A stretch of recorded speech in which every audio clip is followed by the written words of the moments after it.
Hello class. तो आज हम लोग बात करने वाले हैं लेबोरेटरी डायग्नोसिस के बारे में। ठीक है, क्या क्या लेबोरेटरी डायग्नोसिस, कौन कौन से टेस्ट होते हैं जो परफॉर्म किए जाते हैं बैक्टीरिया की डिस्कवरी के लिए। ठीक है, तो सबसे पहले बात करते हैं लेबोरेटरी डायग्नोसिस में।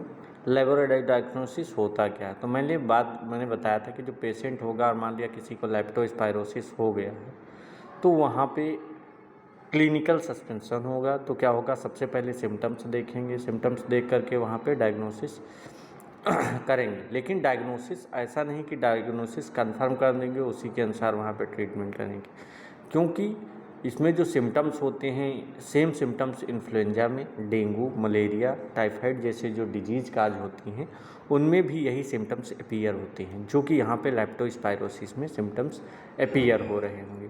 ऐसी कंडीशन में केवल सिम्टम्स को कह सकते हैं देख करके वहाँ पे डायग्नोस करना थोड़ा सा क्रिटिकल रहता है, उसके बेसिस पे वहाँ पे ट्रीटमेंट नहीं किया जा सकता। तो अब क्या करेंगे, तो इसके लिए हम क्या करते हैं, लेबोरेटरी डायग्नोसिस करते हैं। ठीक है, जिसमें बैक्टीरिया को क्या करते हैं, डायरेक्टली डिटेक्ट कर सकते हैं या उसके अगेंस्ट जो वहाँ पे एंटीबॉडी बनी है उनको आइडेंटिफाई करके वहाँ पे किया जा सकता है। तो अलग अलग टेस्ट होते हैं जिनको करके हम लेबोरेटरी डायग्नोसिस कर सकते हैं। और जो डिजीज़ हैं, डिजीज़ के जो अलग अलग स्टेजेस रहती हैं, जो अलग अलग स्पेसिमेंस रहते हैं उनको कलेक्ट करेंगे, क्योंकि हर जगह कह सकते हैं हर टाइम पे जो बैक्टीरिया रहेगा वो एक जैसा नहीं रहता है। अर्ली स्टेज में क्या रहेगा, वहाँ पे बैक्टीरिया केवल ब्लड में प्रेजेंट रहेगा।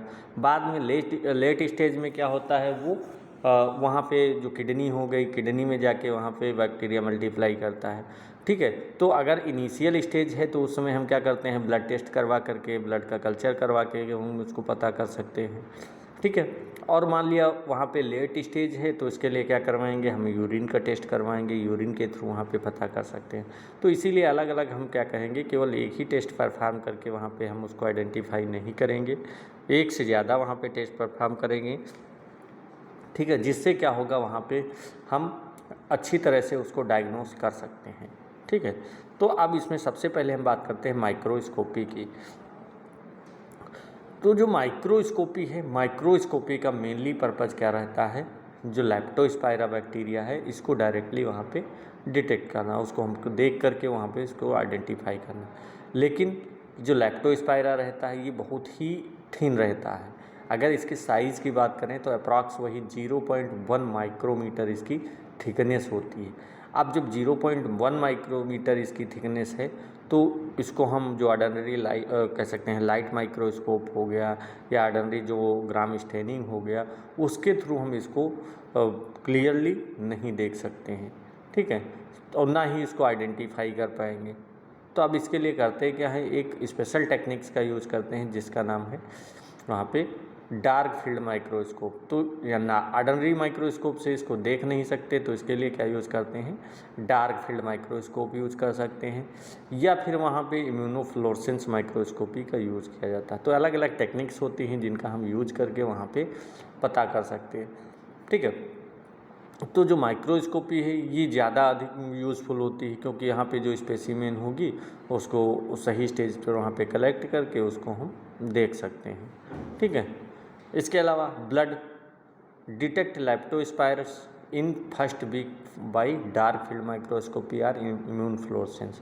तो अगर वहाँ पे डिजीज अभी इनिशियल स्टेज में है, कह सकते हैं अभी एक ही वीक हुआ है वहाँ पे डिजीज काज हुए, ठीक है, तो इसको हम क्या कहते हैं, लेप्टोस्पायरोमेरिक फेज कहते हैं। ठीक है, लेप्टोस्पायरोमिक फेज इसलिए कहते हैं क्योंकि यहाँ पे केवल वहाँ पे सेप्टिसिमिक फेजेज हो कभी कह सकते हैं, क्योंकि यहाँ पे केवल अभी सिम्टम्स अपीयर होना शुरू हुए हैं, केवल वो ब्लड स्ट्रीम में ही सर्कुलेट कर रहा है बैक्टीरिया। तो जो लेप्टोस्पायरा रहेगा जब ब्लड स्ट्रीम में ही सर्कुलेट कर रहा है तो इस कारण से वहाँ पे क्या कर सकते हैं, हम ब्लड स्पेसिमेन ले करके वहाँ पे उसको टेस्ट कर सकते हैं। ठीक है, तो अगर अर्ली स्टेज में वहाँ पे ब्लड कलेक्ट करेंगे तो क्या होगा, वहाँ पे जो बैक्टीरिया हो गया उनको वहाँ पे हम अपीयर कर सकते हैं, वहाँ पे हम उसको देख सकते हैं। अगर लेट स्टेज हो गई तब फिर वहाँ पे ब्लड में उसको बैक्टीरिया को हम नहीं देख पाएंगे।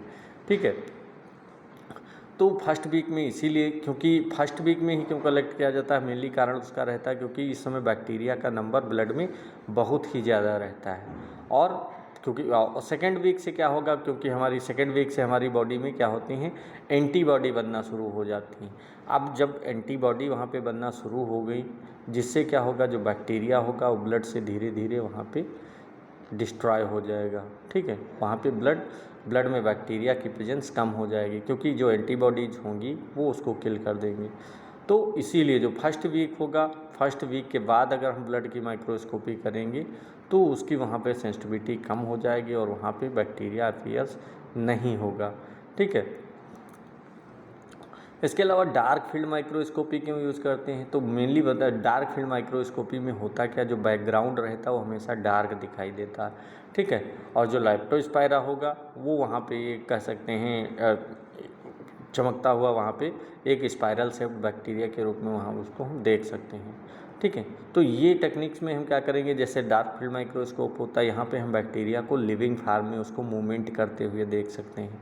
ठीक है, इसलिए लेप्टोस्पायरा वहाँ पे ये माइक्रोस्कोप ज़्यादा अच्छा माना जाता है। ठीक है, क्योंकि वहाँ पे एक थिन अपीयरेंस होगा बिल्कुल, क्योंकि थिकनेस कम रहती है तो एक बहुत ही थिन वहाँ पे कार्क लाइक स्क्रू मूवमेंट वहाँ पे करता हुआ दिखाई देगा। ठीक है, और ऑर्डिनरी लाइट माइक्रोस्कोप में इसको हम देख ही नहीं पाएंगे, क्योंकि जो इसकी रेजोल्यूशन पावर रहती है ऑर्डिनरी माइक्रोस्कोप की, लाइट माइक्रोस्कोप की, वो 0.2 माइक्रोमीटर रहती है। ठीक है, जबकि बैक्टीरिया की बात करें, बैक्टीरिया कितना रहता है थिकनेस, वो 0.1 माइक्रोमीटर इसकी थिकनेस रहती है। इसी कारण से इसको हम क्या करते हैं, ऑर्डिनरी माइक्रोस्कोप से नहीं देख पाते हैं। ठीक है, सेकेंड टेक्निक है इम्यूनोफ्लोरेसेंस टेक्निक्स। तो इम्यूनोफ्लोरेसेंस टेक्निक में भी हम लेप्टोस्पायरा जो रहेगा उसके अगेंस्ट वहाँ पे जो एंटीबॉडी रहेंगी उनका यूज करते हैं। ठीक है, क्योंकि जो ये एंटीबॉडीज होंगी ये बैक्टीरिया से बाइंड होकर क्या करेंगी, फ्लोरेसेंस प्रोड्यूस करेंगी, जिससे जो माइक्रोस्कोप में जो बैक्टीरिया होगा उसको आसानी से हम आइडेंटिफाई कर सकते हैं। ठीक है, तो ये जो डार्क फील्ड माइक्रोस्कोपी की अपेक्षा कह सकते हैं ये स्पेसिफिक और ज़्यादा इफेक्टिवली वहाँ पे रहती है। ठीक है, क्योंकि यहाँ पे उस बैक्टीरिया के अगेंस्ट वहाँ पे एंटीबॉडीज़ का फॉर्मेशन हुआ है। अब उसी एंटीबॉडीज से ये बाइंड कर जाएंगे बैक्टीरिया।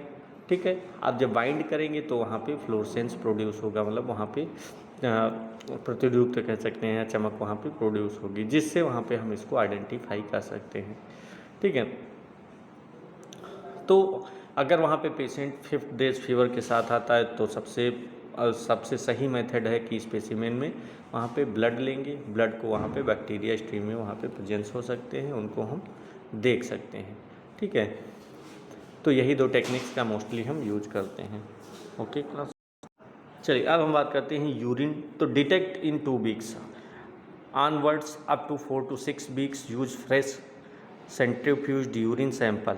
तो मेनली होता क्या है, डिजीज़ अगर सेकेंड वीक में है तो वहाँ पे लेप्टोस्पायरा जो रहेंगे वो ब्लड से लगभग डिस्ट्रॉय हो जाते हैं, लेकिन वो जो किडनी रहेगी, किडनी के रीनल ट्यूब्यूल्स में वहाँ पे जाकर ये मल्टीप्लाई करते रहते हैं। अब इसके बाद क्या होगा, जब वहाँ पे किडनी ट्यूब्यूल्स में मल्टीप्लाई करते रहेंगे तो उस कंडीशन में अब जब बैक्टीरिया क्या किया, वहाँ पे किडनी ट्यूब्यूल में जा कर के वहाँ पे या रीनल ट्यूब्यूल में जा कर के मल्टीप्लाई कर रहे हैं। इसके बाद बैक्टीरिया यूरिन के थ्रू वहाँ पे पास आउट होने लगेंगे। ठीक है, तो इस फेज को हम क्या कहते हैं, लेप्टोस्पिरुलिक फेज भी कहते हैं। कारण क्या है, क्योंकि सेकेंड वीक से फिर यूरिन सबसे इम्पॉर्टेंट स्पेसिमेन कह सकते हैं बन जाता है, क्योंकि फर्स्ट वीक में मैंने बताया था जो ब्लड रहेगा, ब्लड में बैक्टीरिया वहाँ पे अबंडेंट फॉर्म में प्रेजेंट रहेंगे, लेकिन सेकेंड वीक से क्या होता है, बैक्टीरिया वहाँ पे मल्टीप्लाई करना शुरू कर देता है। ठीक है, सेकेंड वीक से क्या होता है, वहाँ पे हमारी जो एंटीबॉडीज होती हैं वो बनना शुरू हो जाती हैं, जिससे ब्लड में जो बैक्टीरिया प्रेजेंट होंगे वो डिस्ट्रॉय हो जाएंगे। बाकी जो बैक्टीरिया किडनी में प्रेजेंट रहेंगे वहाँ पे बैक्टीरिया मल्टीप्लाई करते रहेंगे, वहाँ पे क्या होगा, यूरिन पॉजिटिव आएगा और ब्लड नेगेटिव आएगा। ठीक है, और फर्स्ट वीक में अगर टेस्ट करते हैं तो ब्लड पॉजिटिव आएगा, यूरिन नेगेटिव आएगा। ठीक है, तो ये डिजीज़ प्रोग्रेशन का एक क्लासिकल कह सकते हैं, पैटर्न मान सकते हैं। ठीक है, तो किडनी में बैक्टीरिया 4 से 6 वीक में कह सकते हैं वहाँ पे फिर यूरिन के थ्रू एक्सक्रीट आउट होने लगते हैं, इसलिए वहाँ पे यूरिन की माइक्रोस्कोपी हम करवा सकते हैं। फ्रेश यूरिन क्यों लिया जाता है, तो मेनली जो लेप्टोस्पायरा होगी वो बहुत ही डेलिकेट बैक्टीरिया होता है। अगर वहाँ पे यूरिन कह सकते हैं पुराना हो जाएगा, ठीक है, तो उसकी वजह से क्या होगा, यूरिन में जो एसिडिक प्रॉपर्टी स्टार्ट हो जाती है। ठीक है, अब जब एसिडिक प्रॉपर्टी वहाँ पे यूरिन जब एसिडिक हो जाएगा, इससे क्या हो जाएगा, वहाँ पे जो बैक्टीरिया प्रेजेंट है वो डिस्ट्रॉय हो जाता है।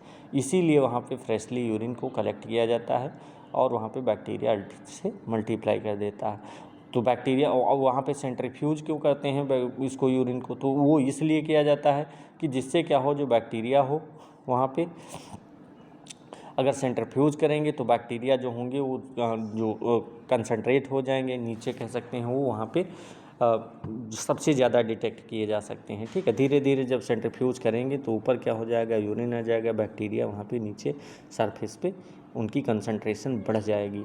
ठीक है, तो जो सरफेस वहाँ पे सरफेस पे कंसंट्रेशन बढ़ेगी तो उसको हम निकाल करके वहाँ पे माइक्रोस्कोपी से डिटेक्ट कर सकते हैं।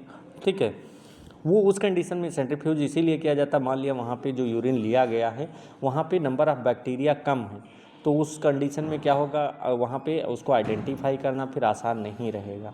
तो जब उसको सेंट्रीफ्यूज कर देंगे, नीचे कंसंट्रेशन ज़्यादा हो जाएगी, तो वो जो नीचे कंसंट्रेशन ज़्यादा है वहाँ से सैंपल लेके फिर उसको हम आइडेंटिफाई कर सकते हैं। ठीक है, तो यूरिन का टेस्ट तभी करेंगे जब वहाँ पे डिजीज़ कितनी हो, मतलब से 1 हफ्ते से ज़्यादा हो गई हो, 10 to 12 डेज अगर वहाँ पे हो गए हैं, 15 डेज हो गए हैं, तब अगर पेशेंट आ रहा है तब क्या करेंगे, वहाँ पे हम ब्लड टेस्ट नहीं करवा सकते हैं, ब्लड का ज़्यादा यूज़फुल नहीं होगा, वहाँ पे यूरिन एग्जामिनेशन सबसे बेस्ट रहेगा। ठीक है, तो इसके अलावा नेक्स्ट हम बात करते हैं कल्चर की। तो मीडियम कल्चर मीडिया कल्चर क्यों लेते हैं, कल्चर में बहुत सारे मीडियम रहते हैं अलग अलग, जैसे मीडियम में क्या हो गया, सबसे पहले मेनली होता क्या है, जो मीडियम हम लेते हैं कल्चर करते हैं तो लेप्टोस्पायरा को ऑर्डिनरी मीडिया में वहाँ पे नहीं ग्रो करा सकते हैं। जो ऑर्डिनरी मीडियम, क्योंकि ये कैसा बैक्टीरिया, फास्टिडियस बैक्टीरिया रहता है, तो वहाँ पे क्या होगा, जो फास्टिडियस बैक्टीरिया है तो उसको न्यूट्रिशनल रिक्वायरमेंट बहुत ज़्यादा रहती है और कॉम्प्लेक्स रहेगी। इस कारण से उसको क्या करते हैं, स्पेशल कल्चर मीडिया में इसको, या फिर जिसको हम इनरिच्ड मीडिया कहते हैं, उसकी रिक्वायरमेंट होती है, उसके अंदर इसको ग्रो कराया जाता है। ठीक है, तो उसी में सबसे मोस्ट कॉमनली मीडियम में अलग अलग मीडिया हो गए, जैसे EMJH मीडिया। ठीक है, जिसको हम एलिंगेशन मैकग्रॉ जॉनसन हैरिस मीडियम कहते हैं। ठीक है, तो ये क्या होगा, ये यहाँ पे जो लेबोरेटरी में क्या करेंगे, पहले कल्चर करेंगे, कल्चर करने के लिए सबसे गोल्ड स्टैंडर्ड मीडियम माना जाता है। इसके अलावा स्टुअर्ट्स मीडियम हो गया, यहाँ भी लिक्विड इनरिच्ड मीडिया यूज किया जाता है। फ्लेचर्स मीडियम हो गया, सेमी सॉलिड मीडिया होता है, जिसमें भी ग्रोथ सरफेस वहाँ पे थोड़ा सा जो सरफेस एरिया रहती है उससे थोड़े नीचे वहाँ पे ग्रो करते हैं। तो और ये सभी ब्लड इसलिए लिया जाता है क्योंकि यहाँ पे क्या करेंगे, जो रैबिट का सीरम होता है उसको ऐड किया जाता है, क्योंकि जो रैबिट का सीरम रहेगा वहाँ बैक्टीरिया को fatty acids, albumin, vitamins, protein, जितनी भी प्रोटीन्स, ग्रोथ फैक्टर्स रहते हैं, ये सारी चीज़ें वहाँ पे उसको मिल जाती हैं। ठीक है, तो लेप्टोस्पायरा इसीलिए वहाँ पे मल्टीप्लिकेशन के लिए सबसे इसेंशियल क्या माना जाता है, रैबिट का सीरम माना जाता है। ठीक है, तो मोस्ट कॉमनली अगर देखा जाए तो कौन सा EMJH मीडिया यूज किया जाता है, जो कि लेप्टोस्पायरा के लिए सबसे बेस्ट मीडिया माना जाता है। ठीक है, इसके अलावा ये सारे मीडिया हो गए, विद रैबिट सीरम लिखा भी हो। स्पेसिमेन में क्या करेंगे, ब्लड हो गया, CSF हो गया, यूरिन हो गया अर्ली स्टेजेज में।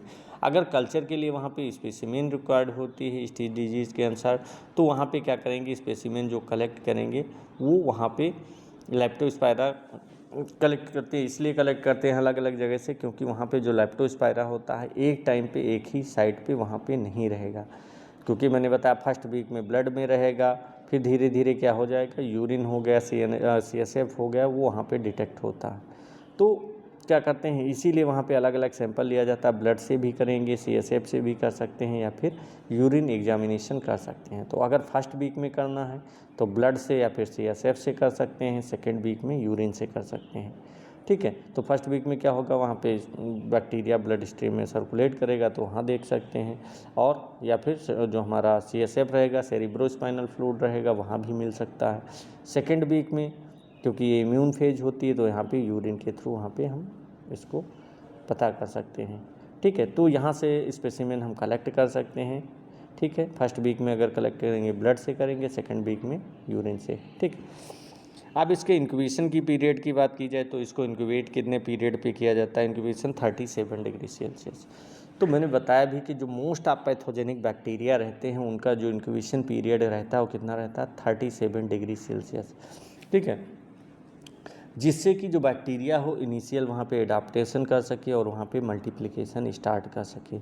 इसके बाद क्या करेंगे हम? कल्चर को वहाँ पे 25 to 30 डिग्री सेल्सियस पे वहाँ पे डार्क कंडीशन में इंक्यूबेट कर सकते हैं, क्योंकि जो लैप्टोस्पायरा होगा, लैप्टोस्पायरा की ऑप्टिमम टेम्परेचर रेंज जो रहती है वो 25 to 30 डिग्री सेल्सियस रहती है, जो कि इसकी ग्रोथ के लिए सबसे बेस्ट मानी जाती है।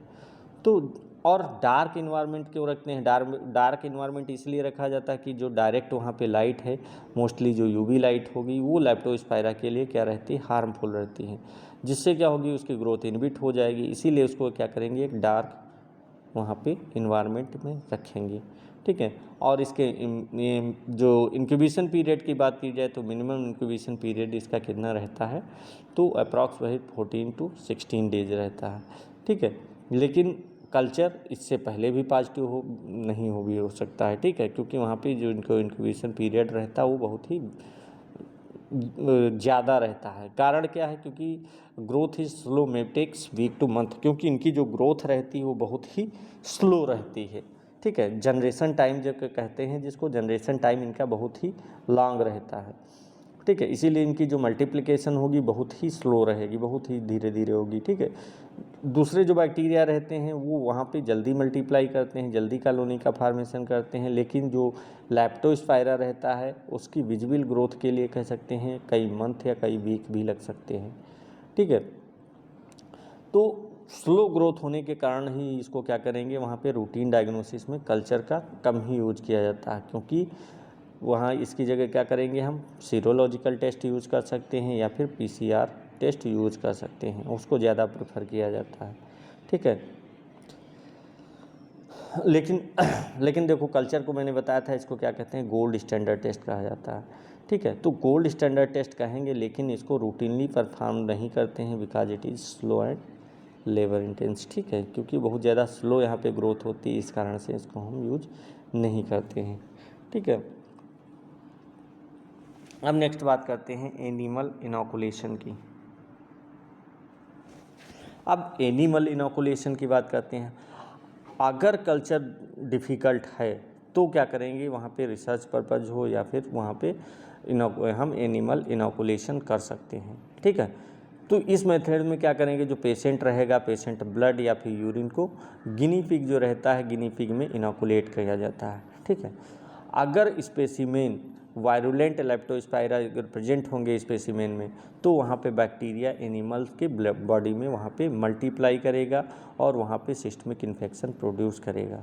सीवियर इन्फेक्शन के कारण वहाँ पे गिनी पिग अप्रॉक्स वही 8 to 12 डेज में उसकी डेथ भी हो सकती है। इसके बाद जो एनिमल रहेगा, एनिमल के जो आर्गन्स रहेंगे, मोस्टली जो किडनी है, लीवर है, वहाँ से लेप्टोस्पायरा को हम आइसोलेट कर सकते हैं, ठीक है।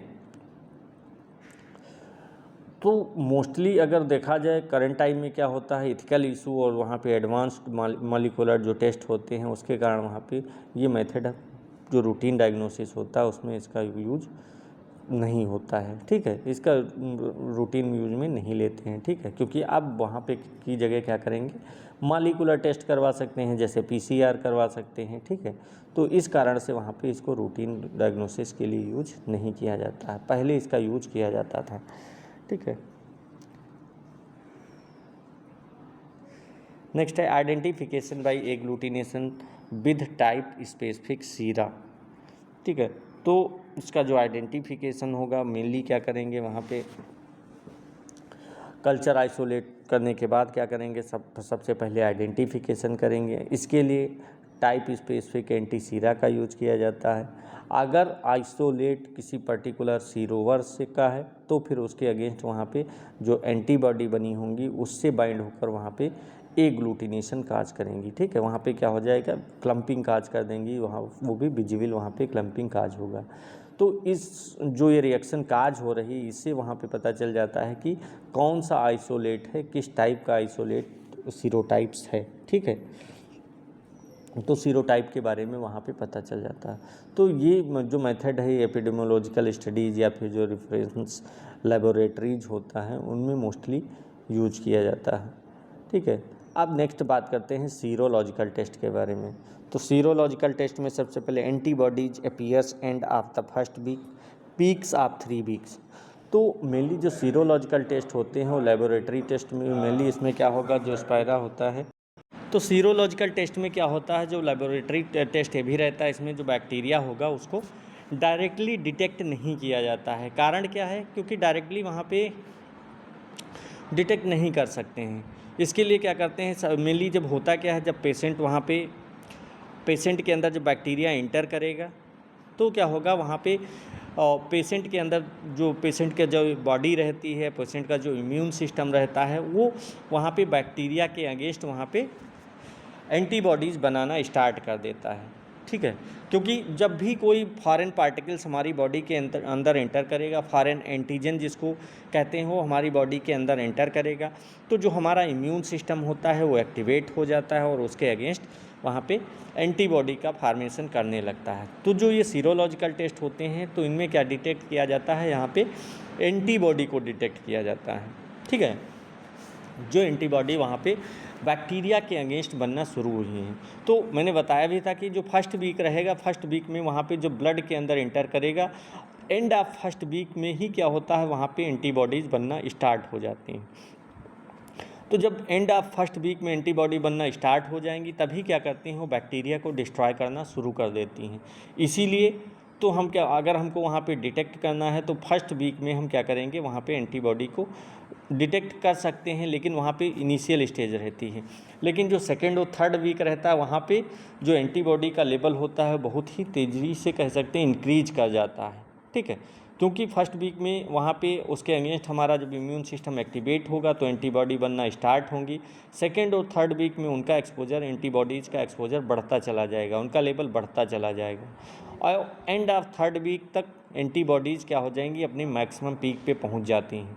तो इस कारण से अगर किसी की डिजीज़ है तो वहाँ पे जो सीरोलॉजिकल टेस्ट अगर इनिशियल स्टेज में करवाएंगे तो क्या आएगा, वहाँ पे नेगेटिव आएगा, क्योंकि अभी फर्स्ट वीक में एंटीबॉडी बनना शुरू नहीं हुई है, एंड ऑफ वीक में क्या होता है, स्टार्ट होती हैं। तो एंड ऑफ वीक के बाद अगर हम टेस्ट करवाते हैं, मतलब सेकेंड वीक या थर्ड वीक में, थर्ड वीक में सबसे बेस्ट रहेगा। सेकेंड वीक में भी अगर आप करवाते हैं तो वहाँ पे बैक्टीरिया की जो सेंसिटिविटी होगी वो काफ़ी नंबर में वहाँ पे पता चल सकता है, वहाँ पे एंटीबॉडीज़ वहाँ पे पता चल जाएंगी, क्योंकि बैक्टीरिया तो वहाँ पे डिस्ट्रॉय हो चुके होते हैं। ठीक है, तो वहाँ पे एंटीबॉडीज़ को हम क्या कर सकते हैं, डिटेक्ट कर सकते हैं। अब यहाँ पे अलग अलग देखते हैं। नेक्स्ट है जीनस स्पेसिफिक टेस्ट।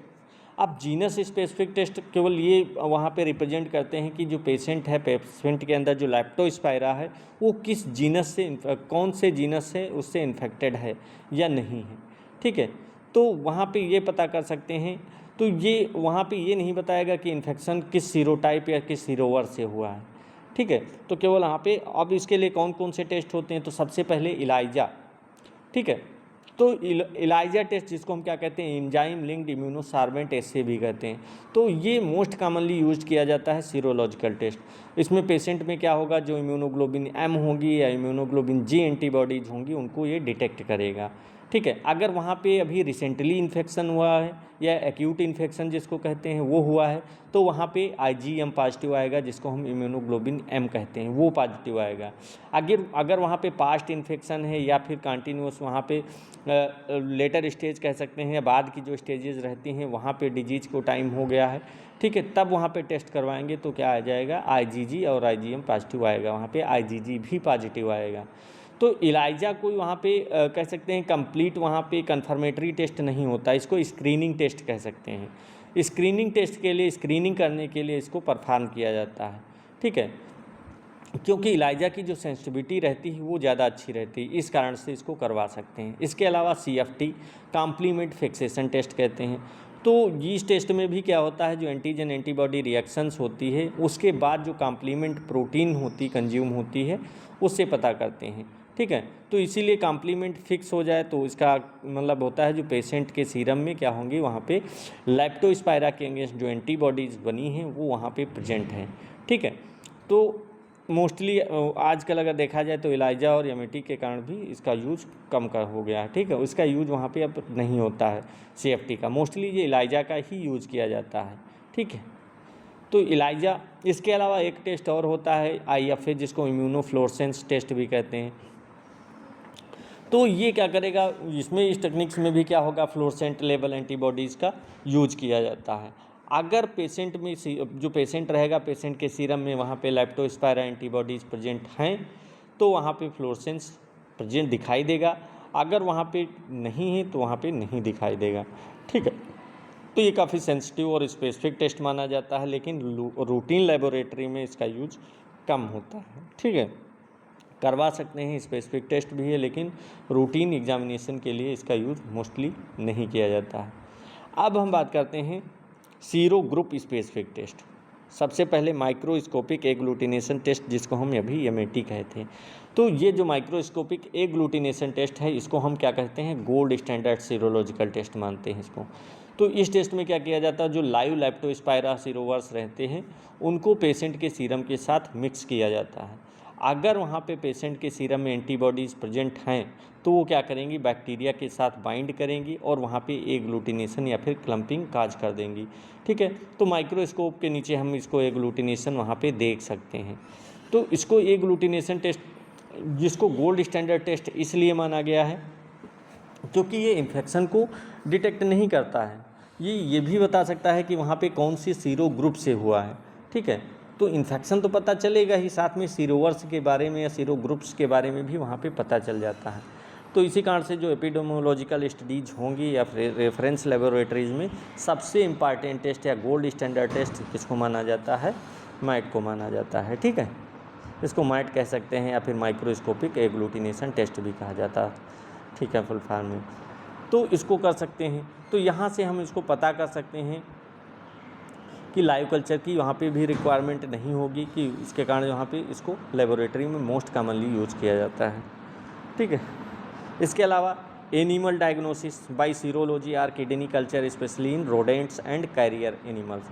तो जो लेप्टोस्पायरा होगा केवल ह्यूमंस में ही नहीं, बल्कि इसको जो अदर जो इसके रिजर्वायर रहते हैं, जैसे रैट हो गया, डॉग हो गया, पिग, कैटल और जो एनिमल्स होते हैं वो भी हो सकते हैं। तो इन जो एनिमल्स होते हैं इनमें कई बार डिजीज़ के सिम्टम्स तो नहीं अपीयर होते हैं, लेकिन वहाँ पे जो बैक्टीरिया होता है वो किडनी में प्रेजेंट रहता है, ठीक है, और वो यूरिन के थ्रू पास आउट होता रहता है। तो ऐसे में क्या करेंगे, जो एनिमल हैं, कैरियर एनिमल हैं, उनको क्या करेंगे, उनके यूरिन को हम यहाँ पे एनालिसिस कर सकते हैं, ठीक है। तो एनिमल के ब्लड से भी सीरोलॉजिकल टेस्ट कर सकते हैं, ब्लड में जो एंटीबॉडीज़ डिटेक्ट करके वहाँ पे हम पता कर सकते हैं, ठीक है। तो वहाँ पे ये भी पता कर सकते हैं कि इससे पहले जो लेप्टोस्पायरा से इन्फेक्टेड हुआ है कि नहीं हुआ, इसके लिए हम इलाइजा या फिर मैट कर सकते हैं। तो इससे सीरोलॉजिकल टेस्ट हम इसका यूज़ कर सकते हैं। या फिर diagnosis bye kidney culture, kidney के जो रहेगी किडनी में भी, क्योंकि यहाँ पे जो कैरियर एनिमल्स रहते हैं उनके किडनी में लॉन्ग टाइम के लिए वहाँ पे प्रेजेंट रहते हैं लेप्टोस्पायरा। तो वहाँ पे क्या करेंगे, किडनी के टिश्यू से क्या करेंगे, कल्चर करके वहाँ पे बैक्टीरिया को हम आइसोलेट कर सकते हैं। तो जो रोडेंट्स रहेंगे, रोडेंट्स की जो एपिडेमियोलॉजिकल स्टडीज़ में मोस्टली इसका यूज़ किया जाता है, ठीक है। और सबसे अगर इसमें देखा जाए सबसे इम्पॉर्टेंट कौन सा रहता है एनिमल्स, तो वो रहता है रैट, ठीक है। रैट सबसे इम्पॉर्टेंट उसका सिरोवर माना जाता है, या फिर रिजर्वायर कह सकते हैं, माना जाता है, जिसके अंदर सारे सिरोवर्स प्रेजेंट रहते हैं। तो इसको वहाँ से हम डिटेक्ट कर सकते हैं और इसके बारे में टेस्ट कर सकते हैं, ठीक है। अगर गोल्ड स्टैंडर्ड टेस्ट की बात की जाए तो कौन सा रहेगा, मैट रहेगा, ठीक है। ओके क्लास, तो आज हम इतना ही रखते हैं, नेक्स्ट क्लास में इसके आगे का पढ़ेंगे, ठीक है। इसके ट्रीटमेंट के बारे में पढ़ेंगे, लास्ट टॉपिक इसका ट्रीटमेंट है, उसके बाद हम नेक्स्ट टॉपिक शुरू करेंगे। और हाँ, अगर आप अपना मेडिकल स्टोर चला रहे हैं और उसे फार्मा क्लिनिक में चेंज करना चाहते हैं तो आपके लिए बेस्ट है टेलीमेडिसिन कोर्स। इसमें आपको बताया जाएगा कि कैसे आप अपने मेडिकल स्टोर को कारपोरेट मेडिकल स्टोर से बेहतर बना सकते हैं, ठीक है, और एक हेल्थ केयर इकोसिस्टम डेवलप कर सकते हैं। इसमें आप जो डॉक्टर्स रहते हैं, डॉक्टर से ऑडियो वीडियो कॉल पे भी कनेक्ट हो सकते हैं और वहाँ पे इसके बारे में जो पेशेंट्स रहेंगे उनके बारे में भी वहाँ पे उनसे डिस्कशन कर सकते हैं, ठीक है। उनके क्या क्या सिम्टम्स हैं, उनके कौन से टेस्ट हैं, उनके बारे में डिस्कशन, डिजीज़ के बारे में डिस्कशन कर सकते हैं। अगर इसके कंप्लीट फ़ीस की बात की जाए तो इसकी फ़ीस है 25,000, ठीक है। तो अगर आप इसके बारे में डिटेल जानकारी लेना चाहते हैं तो आप हमारे दिए गए नंबर पे कॉल कर सकते हैं और इसके बारे में डिटेल जानकारी ले सकते हैं। ओके क्लास, तो आज इतना ही रखते हैं। नेक्स्ट क्लास में हम पढ़ेंगे इसके ट्रीटमेंट के बारे में। Okay, thank you class.